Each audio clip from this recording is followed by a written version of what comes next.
Annotating student work by highlighting text and by commenting. To magnify the displayed student work, click the magnifying glass icon with a plus in it. To annotate student work by highlighting text and including a comment, click and drag across some text within the displayed student's work to select it. An icon strip will appear above the highlighted text.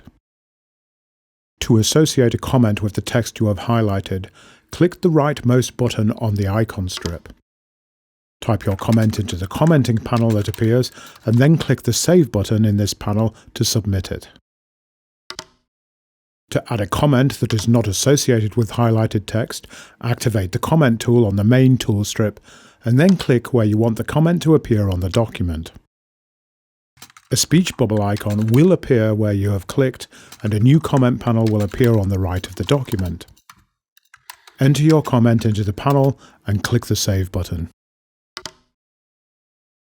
To delete a comment, click on the associated highlighted text, speech bubble icon, or the comment panel at the right of the displayed document. Click the dustbin icon that appears on the comment panel, and then confirm the deletion by clicking OK when prompted. A couple of points to bear in mind with annotations is that they are associated with you by name, and they can only be deleted or edited by the person who made them.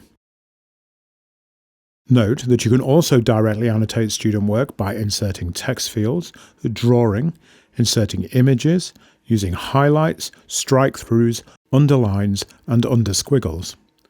For further guidance on how to do this, see our comprehensive written guidance on using the Blackboard Annotate markup tool.